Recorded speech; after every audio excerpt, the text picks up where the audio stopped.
If we can move forward very quickly, item number 1. Item number 1 is the City Attorney Report, Ordinance, and a communication from BTAC relative to business, tax, administrative appeals process, decisions, and reclassifications. Good afternoon. This is Dan Whitley, Deputy City Attorney. Now, before you is a ordinance amending subsection 16I of the Los Angeles Municipal Code.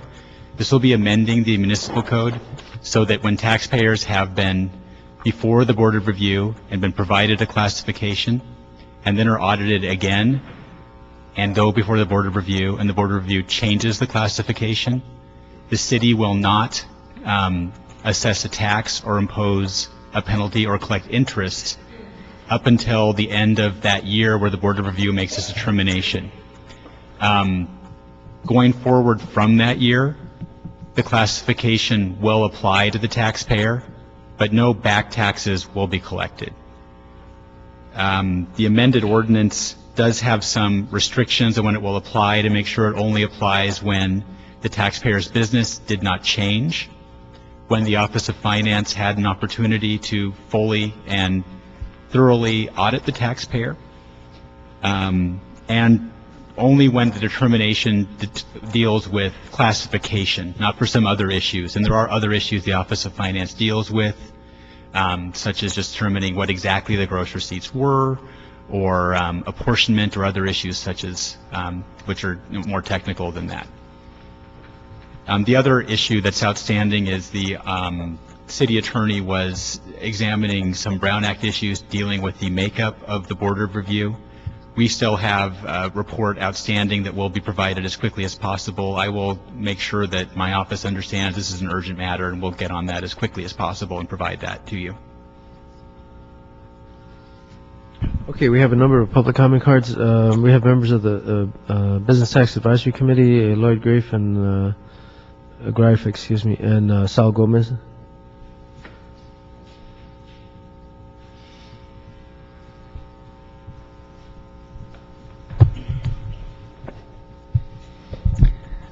Thank you, Councilmember Alarcon.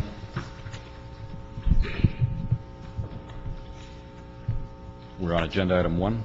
Yep. Okay.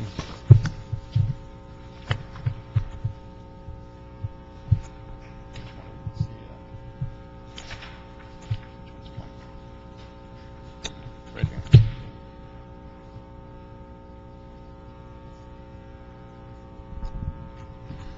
Okay. We do have some issues with the language of the proposed ordinance. Perhaps the easiest thing to do would be to walk through it.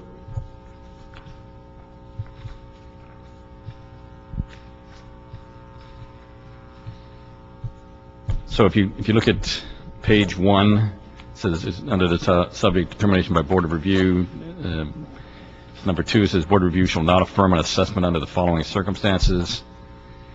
It says the taxpayer has one and only one previous Board of Review determination. We don't understand why that's an important point of differentiation, why that's a requirement. Where are you?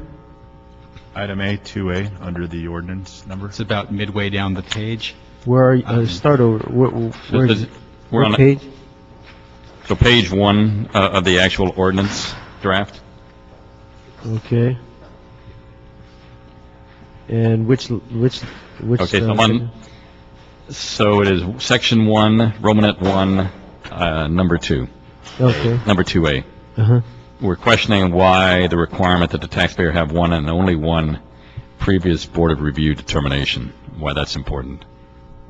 This would omit a business that maybe has 2 or 3 Board of Review determinations from getting the same treatment. Okay. The reason it has that language in there, excuse me, the reason it has that language in there is that if we're confronted with a taxpayer that has multiple Board of Review determinations, it will be difficult to determine a couple of different things. One is, for instance, if we have a business that has started as a retail, then been reclassified as, say, advertising, then been reclassified as multimedia, it's going to be difficult for us to determine what the reclassification should be going back to. It's going to be difficult to determine what exactly The issue is, it's going to be difficult to determine what the original classification is that it should be, and we're dealing with the taxpayer that has obviously had many different classifications in the past. It wasn't within our initial instructions. Our instructions was to deal with the taxpayer that has a board of review determination, and Let me see. If somebody changes their tax classification,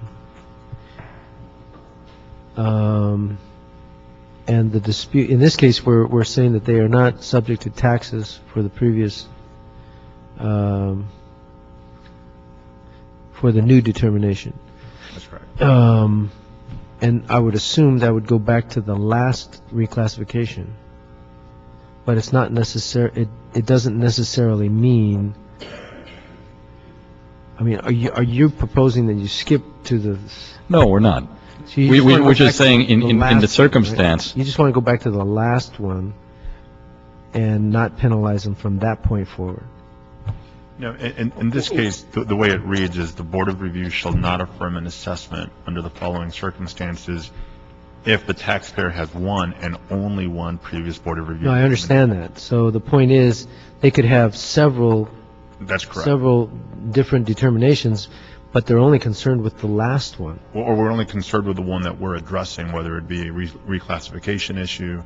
So taken literally, there could be different issues that come up before the taken board literally, review. you're excluding a whole bunch of businesses just because it's easier to write it that way?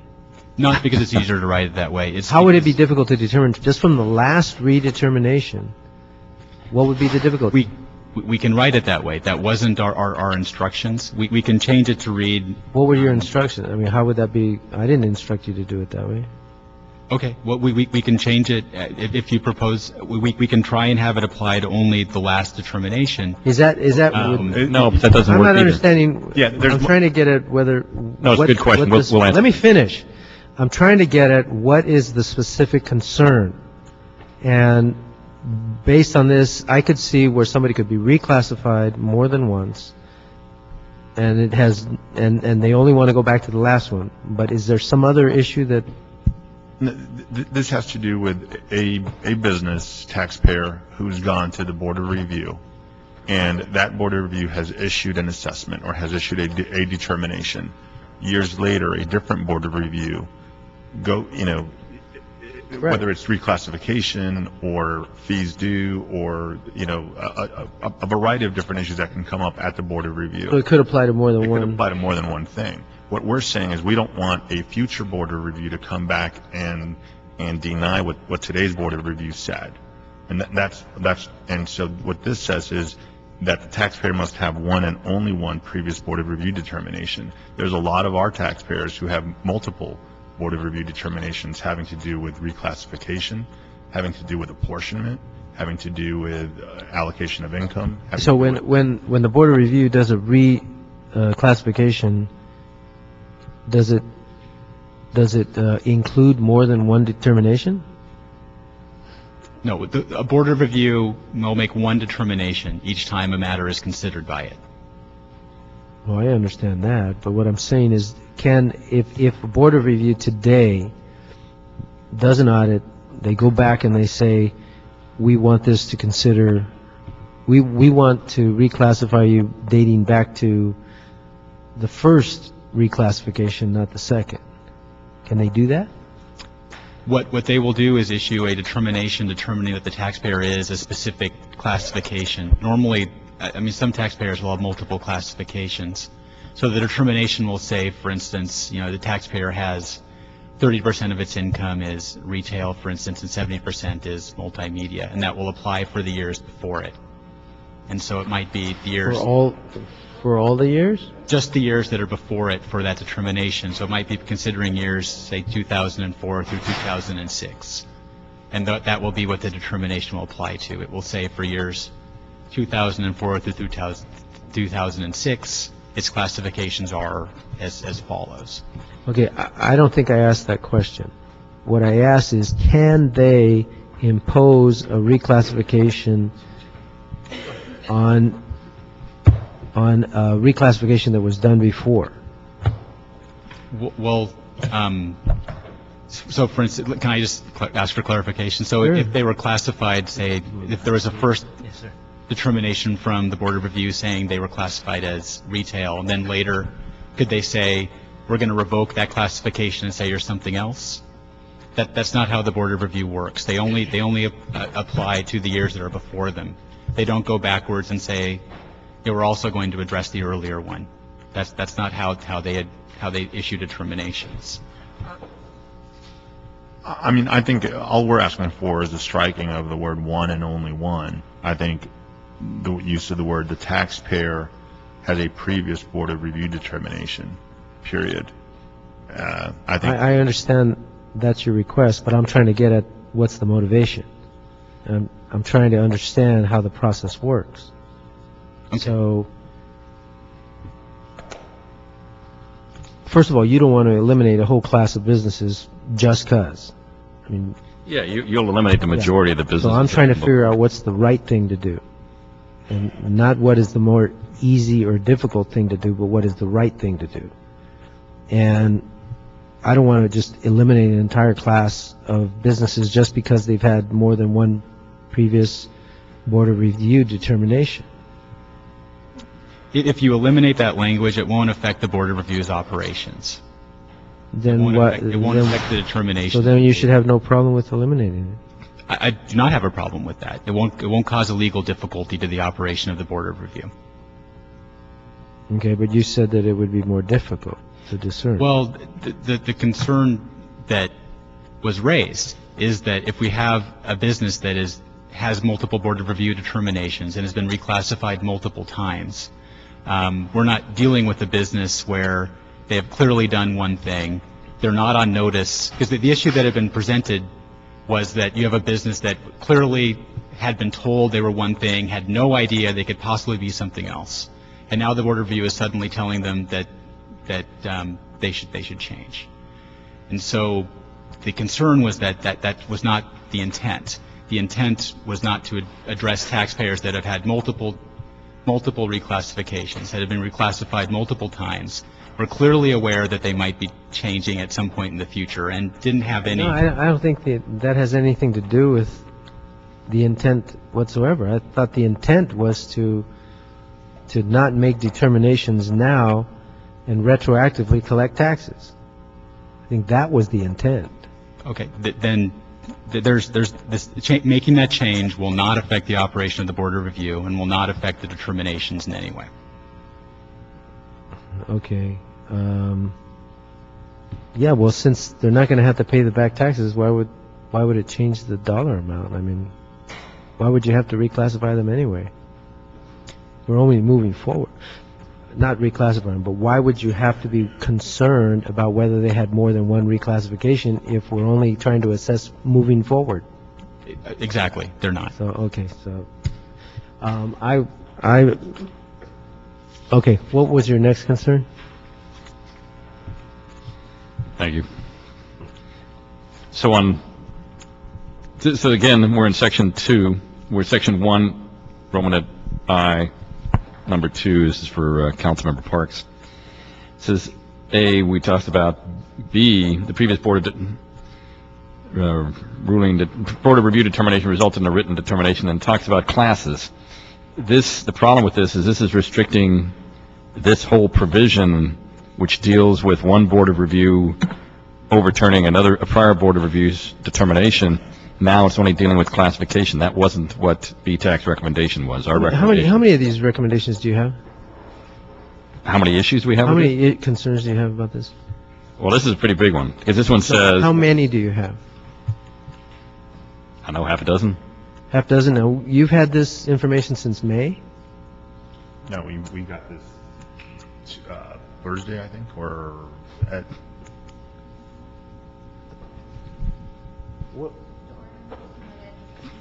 The ordinance was submitted in May to BTAC? The ordinance was released through our release procedure on April 16th, which means it's publicly available through the website. I don't know if it was specifically submitted to BTAC. It wasn't specifically submitted to BTAC. That's one of the issues we've just talked about, is we're not having people, check the city city's website looking for things that are supposed to go to BTAC. This was on the Jobs Committee calendar in May. It was, And the ordinance And it was was attached? continued. the ordinance was attached. And the ordinance was attached to it on an item that was on the agenda in May. So it's not like we didn't post it. So I'm just going to continue this, and really, when you have that many concerns, we should get them submitted in writing. I mean, to give us a chance to review them before we come into committee. So I'm gonna hold on to this. Can you do that in a couple of weeks, or? We can do it on Thursday. We have our next BTAC meeting is on Thursday, and we'll be happy to address it at that time. Okay, yeah, if you can get those to us, that would be very helpful. If it comes in a formal way from BTAC, I think it's much stronger than if we do it on the fly, which I would have to do. And after the long meeting we just had in City Council, I don't know about Mr. Parks, but I'm not in a particular mood to have to go through that That would be very much welcome. one by one. This shouldn't be a working committee. We should have the work presented to us and make a decision, or decision-making body. So if you could get that to us in writing, that would be very helpful. That'll So be fine. let's just hold this for 2 weeks. Let me just Right, ask we're going to meet in 2 weeks? one thing. Just remind me, what was the original makeup of the committee, the Board of Review? The Board of Review, the original makeup, there's a member from the Controller's Office, a member from the Office of Finance, and a member from the public at large. That's the current makeup. That's the current makeup? And we're proposing to change it with this We're ordinance? proposing to Okay. change it. Add 2 more members, right? Okay, well, the mayor made the change. And the mayor has a proposal to change it. BTAC has a proposal to change it as well. Okay. Let me ask you one other thing, just to remind me, is that the Office of Finance has an advisory group. Does this impact their advisory group? The way the Board of Review is currently constituted, it is an advisory body created by the Office of Finance. That's its current structure. Okay, so this would take the place of their advisory group? Under the mayor's proposal, they're just proposing to change the makeup of the advisory body should it be constituted by the Office of Finance.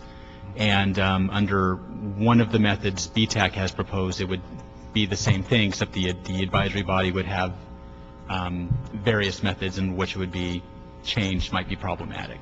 But it would remain, there wouldn't be a change to the ordinance under which it's constituted, it would remain an advisory body. So it's still an advisory body? And then let me ask you one other question. A while back, I think we had a case that caused us to change the ordinance where the Board of Review was mandatory, then we made it advisory, or some language got changed. Do you recall that? Yes, that's correct. We changed it to an advisory body because of a case under the Brown Act. Okay, but before that, their rulings were Before that, the Board of Review was a committee that was created by statute, and its members were, I believe, created by statute. This was several years ago. I'm not that familiar with it. okay. But I mean, at that time, their rulings were not advisory. Is that right? Well, the rulings were not advisory. However, the language in the municipal code was essentially the same. If they did issue a determination, it had the same effect, in that if they overruled an assessment, the Office of Finance did make the accounting changes, so the assessment was not collected. And the main issue of this is taking the Office of Finance off of the advisory board? Under 2116I, the only effect would be that if there is a Board of Review, and if the Board of Review is reversing a prior Board of Review, the Office of Finance would not make the assessment. Okay. That would be the only change to it. But I thought you said that the current makeup of the board had Office of Finance on the Board of Review. That's a separate issue. The ordinance that we were just discussing is solely to deal with issues where a taxpayer has a matter considered by the Board of Review, and then later has a matter considered in which the classification is reversed from the prior Board of Review hearing. Matters dealing with the makeup of the Board of Review is not considered by that amendment. That was the mayor had made a proposal to have the Office of Finance, when it constitutes the advisory committee, change the makeup from its current structure. That was not going to be changed through ordinance. That was just through the Office of Finance using its discretion. BTAC had come forward with an alternative proposal for that makeup, and that was what was before this committee. There was not a change to the ordinance creating the Board of Review at this time. Okay, but would we have to change the ordinance depending on adopting either the mayor's proposal or VTAC's proposal?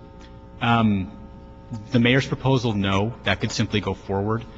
VTAC's proposal, there were a couple different formulations that came forward. One of them would not require a change to the ordinance. The other one, I can't comment right now. I don't think it would. However, we're still reviewing that.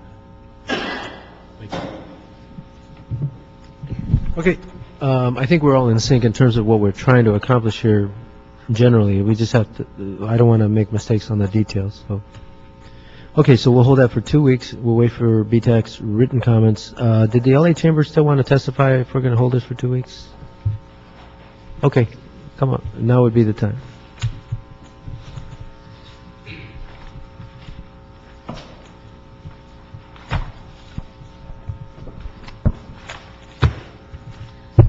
Hello, my name is Jessica Duboff. I'm representing the Los Angeles Area Chamber of Commerce. Our members appreciate the Council's continued focus to fix the city's broken business tax and provide much-needed improvements to help create jobs.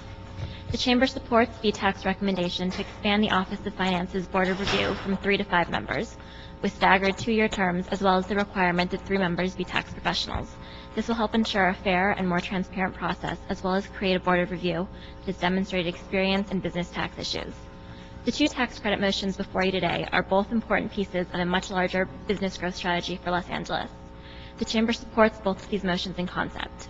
We and our member companies also look forward to being a forum and a resource for you during the drafting process. We also feel it's especially important that VTAC be an active participant in developing the incentive details. Their private sector perspective will help ensure that any final proposal will be an effective incentive for businesses to hire more workers. Finally, we are pleased to see the City Attorney's report clarifying the periods for which businesses can be liable for business taxes. We look forward to that being sent to Council forthwith. Again, we appreciate your focus on business tax issues, and we look forward to quick action. Thank you. Okay, thank you. Let's move on to item number 2. Item number 2 is a motion, Parks Krikorian, relative to the request for BTAC to look into the creation of a business tax credit for employers who hire disabled and indigent workers. Mr. Parks, this is a motion you introduced with Mr. Krikorian. Would you like to make a comment on this? This is just as brief comments.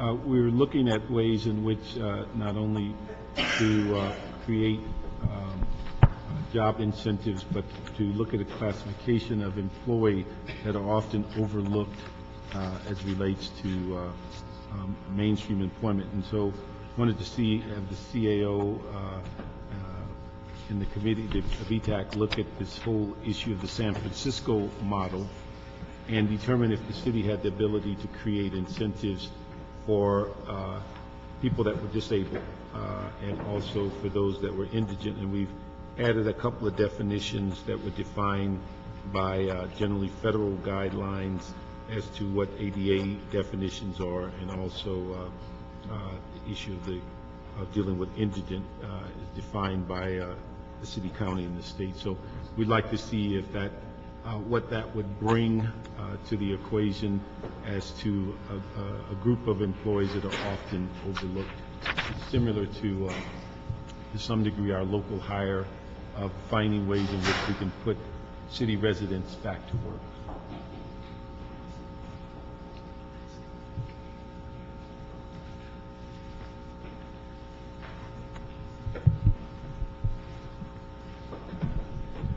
Hold on, I'm doing some research here, Mr. Parks. Hold on just a second.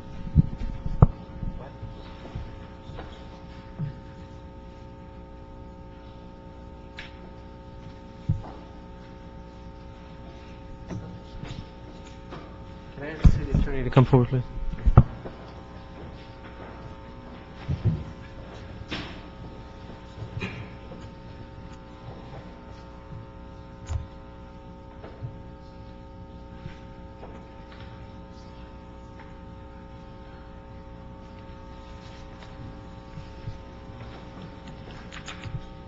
Mr. Parks, I'm going to ask that we hold this matter until I get a question answered from the city attorney.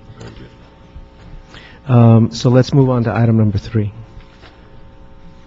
Item number 3 is a motion Garcetti Smith relative to the request for the creation of business tax credit between $1,000 and $5,000 per new employee hired that will remain in effect in the city until the unemployment levels are reduced to pre-recession levels.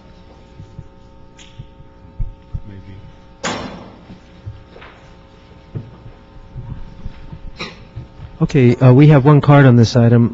Nicole Shahanian? Good afternoon, council members. On behalf of the Hollywood Chamber of Commerce, I'm here to express my strong support of the Garcetti Smith proposal to establish a job creation tax credit for new hires in Los Angeles. A creative and business-friendly initiative like this is precisely what the city of Los Angeles needs to drive economic growth. The Hollywood Chamber has helped build one of the strongest business communities in Los Angeles, and we view the new hire tax credit as a great tool for continued efforts to bring new businesses and new jobs to the city. Establishing tax credits like the one proposed would send a strong message to the broader business community that the city is taking steps to become more welcoming to businesses and desires to support new and growing businesses. The proposed tax credit is a step in the right direction for LA. The time to act is now, and we urge you to move this forward as soon as possible. Thank you. Okay, we have a staff member from Mr. Garcetti's office. Marcel Porras. You don't have to fill out a card, by the way. Good afternoon, council members. Okay. I'm just here to speak on behalf of the motion and to request that the committee consider a modification to the motion in light of the work that has been done by BTAC and the inclusion of a job creation tax credit in the BTAC RFP. We would like to amend the language to continue to move forward and instruct the CLA to report back within 30 days with parameters for what a program could look like. This would be running on a parallel track to the BTAC RFP. In addition, ask the city attorney to report back within 30 days with a legal analysis of the implementation of a job creation tax credit. The reason for this being is that because of the high unemployment rate that currently exists in the city. Because of what? Because of the high unemployment rate that exists in the city, we feel that we want to be moving forward on parallel tracks so that when the BTAC RFP analysis comes back, that we don't also have to sit and wait for additional legal analysis to be done. We want to be able to implement a program as soon as possible to create jobs here in LA.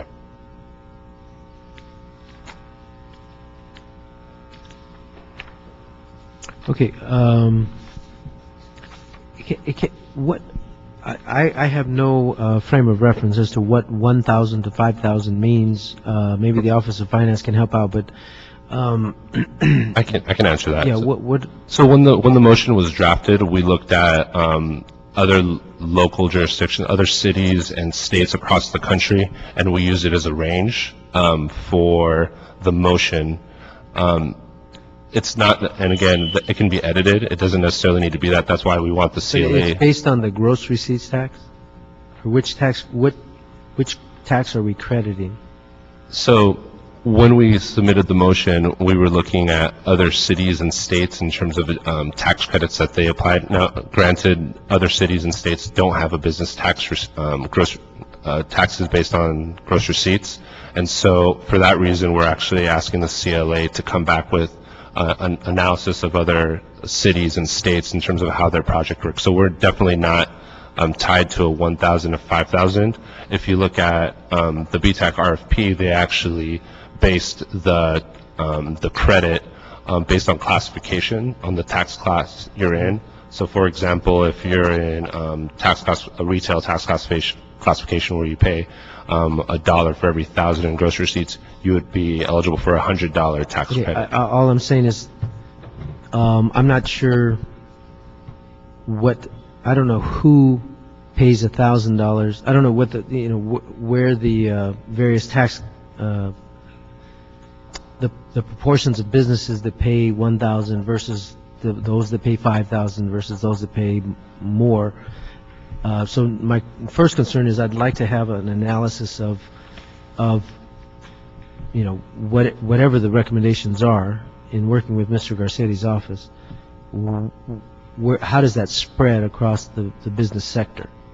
And what does that mean? I mean, does that, and when we say credit, are we saying if somebody pays $800 in taxes, that they're going to get $1,000 in tax credits? Or are we saying that they can never get more than, it's not explained here, so yes, I do agree that we do need a further analysis and research. So I have no problem. You wanted to involve the CLA, the Office of Finance, I assume, Yes, and City Attorney, maybe. correct. That's what it reads right here. So, And we would probably talk to BTAC as well.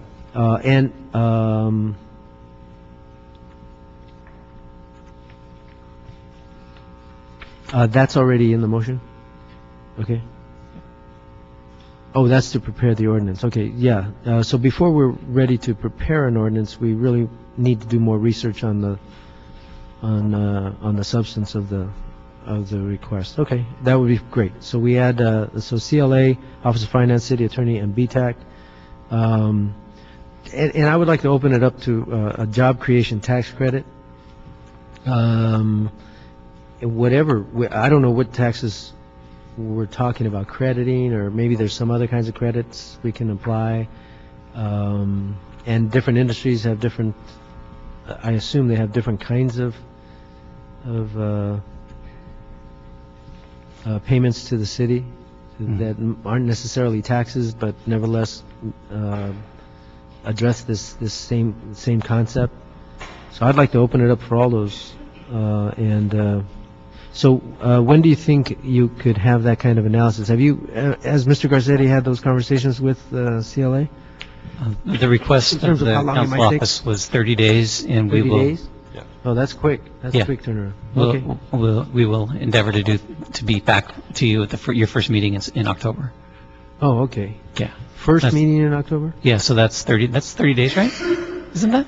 It's the 14th already. Oh, man. So we'll say the second We'll meeting. do what we can, yeah. Second meeting in October. No, 30 days. You almost had it sooner than 30 days, Council. Okay. It may be that the issues that were raised in item number 2 on the agenda should also be evaluated in this as well. Actually, I want to hold that matter for completely separate reasons. But I'm waiting to hear back from. Yes. Did he take off on us? But they are related. They are So, related. So. Since we're just going to move this forward, do we have any objection to that? We're going to move this to do further analysis and then reschedule it on the committee agenda. So are we moving it forward? We're moving- Council as a placeholder, or are we moving it back to continue? Do we actually have to take a motion, or can we just I make would, it a I request would to the recommend that committee? you pass this forward to council and have council provide an instruction to the CLA and to the city attorney's office, just to make it very clear that Okay, this is a that's priority good. for the committee to, and I'm sure the city attorney would, as well as the CLA, appreciate having a clearance, the instruction come forward. That's fine with me. Is there any objection to moving? Say it again. We would move it forward to council With this instruction for the CLA to come back in 30 days and for the city attorney to report back in 30 days as well. to council or to this? To this committee, both to this committee. Yeah. Okay, let me be clear for the city clerk's purposes. We're instructing the CLA with the assistance of the Office of Finance, City Attorney, and the Business Tax Advisory Committee to report back to the Jobs Committee on how to implement a job creation tax credit in the city, including fiscal impact and legal analysis. I think that covers it. Sounds great. That's exactly what you said, right? Yes.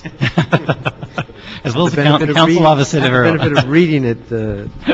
Okay, so Mr. Krikorian moves and Mr. Parks seconds, and I approve of that matter as well. And so that makes it unanimous. Thank you. Item number 4. Item number 4 is a city attorney report and draft ordinance relative to the amendment to section 21.05 and section 21.16 of the Los Angeles Municipal Code to clarify the periods for which businesses can be liable for business taxes.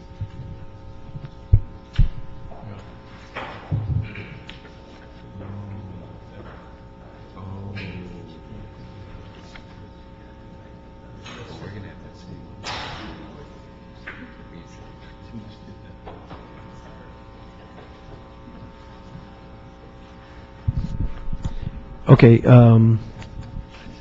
I apologize. Okay, we have BTAC again. Would like to present on item number 4.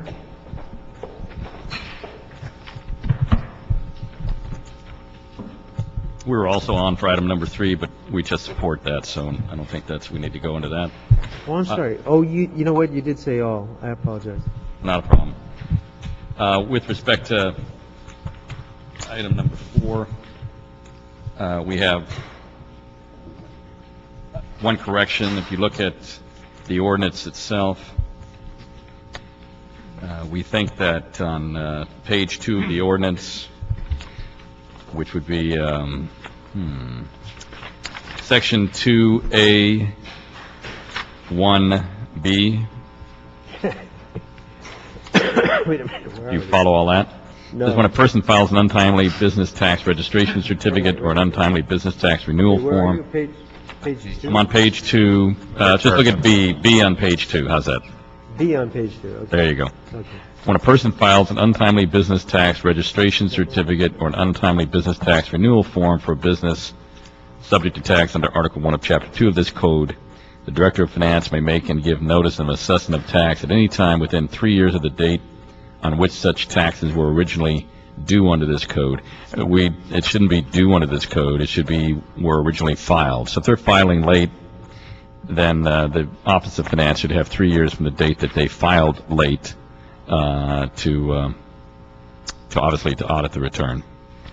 It's my understanding you've mentioned this to my staff, and that was our understanding of what we were recommending. Do you have a disagreement with that, or? No, no. Okay, so I think the language should be changed to say assessment of tax at any time within 3 years of the date on which such taxes were filed.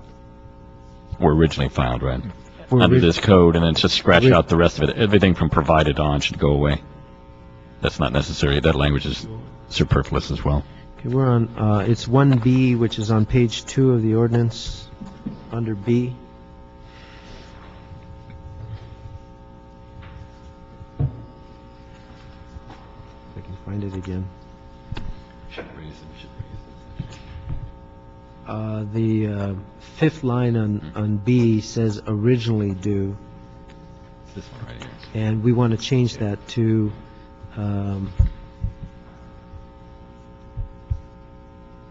within 3 years of the day in which the taxes were actually, we just want to change the word due to filed. Where it says originally due, instead of saying originally due, say originally filed. If I may address the committee. Sure. Ed Cabrera, Office of Finance.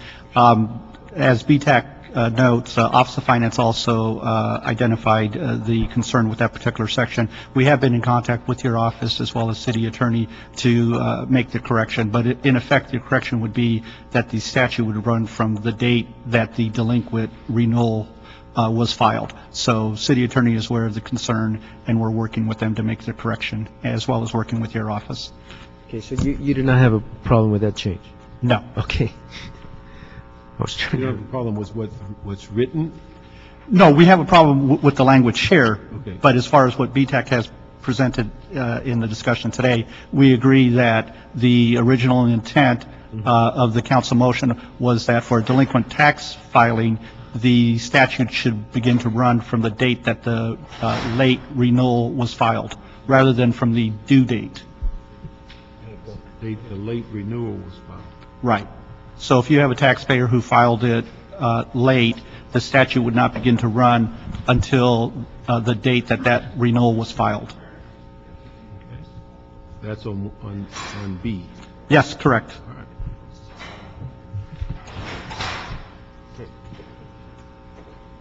Does anybody have a problem with that change?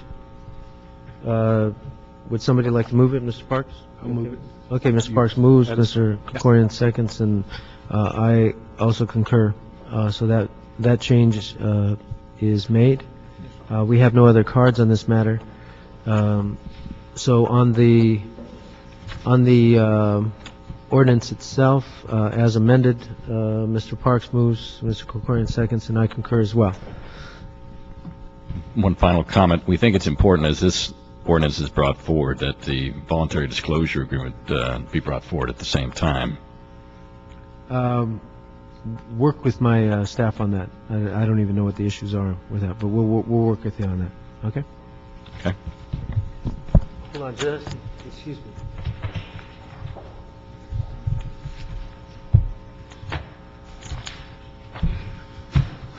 Yeah.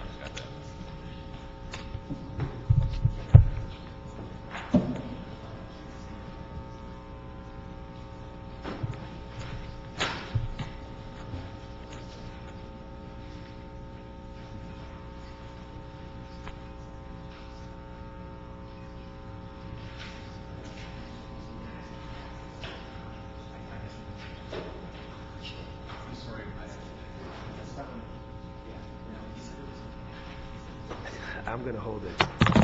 Okay, I'm going to hold item 2. There's some question that I have to get resolved with the city attorney, but we'll just hold that for 2 weeks. And yep. This happens all the time, and in fact, if it's a problem, the motion we just did last week, we'd have to throw away also. Right. Local preference. So I want to be clear on that, and I haven't got the answer to the question. So I'm going to hold that for 2 weeks, and then we'll... Then one thing, when we bring it back, just want to amend one thing. I think it should go to the CLA to prepare the material. Actually, I think given the nature of my concern, we shouldn't do anything. Okay. Okay? We should just hold it for 2 weeks. Then item 2 will be held for 2 weeks. Okay? Thank you. I think that clears the agenda, right? And I don't have any public comment cards in general, so this meeting is adjourned. Thank you very much. You remind me on that CLA thing.